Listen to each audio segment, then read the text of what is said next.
سردیوں میں چادر ہو یا مفلر ہو کوئی بھی یا اس طرح رومال ہو جس میں یہ دونوں پلو جیسے ایسے ہی چھوڑ کے، تو اب اسی طرح اگر نماز وہ ادا کریں گے تو یہ صدل کہلاتا ہے، یہ مکروہ تحریمی ہے، یہ جائز نہیں ہے کہ دونوں یہ اس کے جو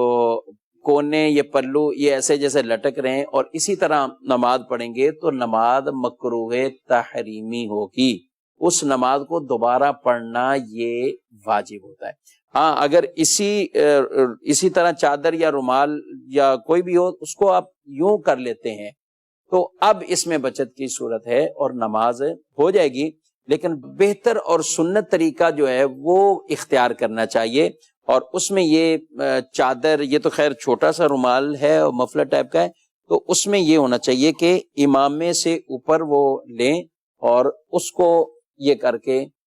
پھر نماز پڑھی جائے۔ لیکن یہ والا جو انداز میں جو عرض کر رہا ہوں اس میں بھی کوئی اہتمام سے ہونا چاہیے، جیسے ابھی میں کر رہا ہوں تو یہ تو بھی رکوع میں جاؤں گا تو پھر جمیل صاحب یہ دوبارہ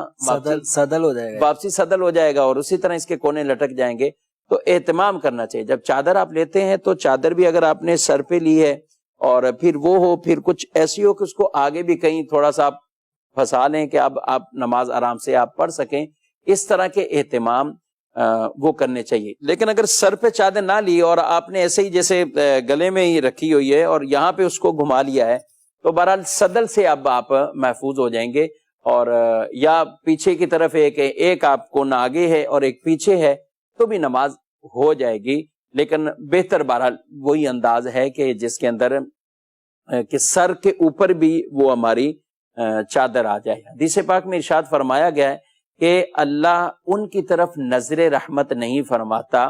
جو اپنی چادریں، اپنے امامے اپنی چادروں کو نیچے نہیں کر لیتے، یعنی ان کی چادریں اوپر ہونی چاہیے اور امامہ ان کا چادر کے نیچے ہونا چاہیے، تو یہ زیادہ بہتر عمل ہے۔ بہرحال نماز ہو جانے سے جہاں تک تعلق ہے تو جس حالت کیفیت میں ابھی میں بیٹھا ہوں، جس طرح یہ مفرر ہے اس طرح بھی نماز ہو جائے گی۔ چادر اگر آپ لیتے ہیں سردی میں اس طرح اس کو لپیٹ لیتے ہیں تو یہ جو گھما کے آپ نے چاہے دونوں کونے لٹک رہے ہوں لیکن گھما کے لے کر آگئے تو بھی نماز ہو جائے گی، ایک کونا پیچھے کمر کی طرف ہے ایک کونا ادھر لٹک رہا ہے تو بھی نماز ہو جائے گی۔ لیکن اگر دونوں کونے اسی طرح یہ لٹک رہے ہیں اور اس میں کوئی بیچ میں ایسا بل نہیں دیا ہوا تو یہ نماز مکروہ تحریمی ہوتی ہے، صدل کہلاتا ہے، اور صدل مکروہ تحریمی ہے، یعنی وہ نماز دوبارہ پڑھنا یہ واجب ہوتا ہے۔ شفیق کیا خیال ہے جمیل صاحب، کیا کہیں گے؟ ایک طریقہ اور بھی مفلر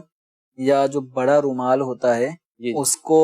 ڈالنے کا ہوتا ہے کہ وہ ایک پلو اس کا باقاعدہ آگے لٹک رہا ہوتا ہے اور ایک کندھے کے پیچھے لٹک رہا ہوتا ہے۔ اچھا اچھا اچھا اچھا اچھا، ہاں وہ بھی وہ سیدھا سیدھا یہ والا جی جی جی یہ کر لیا، بس چادر ایسے ہی لی ہے جیسے ہی چادر یہ لی اور یہ ڈال لی، تو اب یہ باقاعدہ بڑے اہتمام کے ساتھ وہ شال یا چادر کو ڈالا جاتا ہے، اس کا وہ بنایا جاتا ہے۔ اب وہ آگے لٹک رہا ہے کیسا پیچھے لٹک رہا ہے، اس میں کوئی انہوں نے گلے میں بل نہیں ڈالا، تو یہ صورت بھی نماز کے اندر صدل کی ہوگی اور یہ بھی مکروہ تحریمی عمل ہوگا نماز کی حالت۔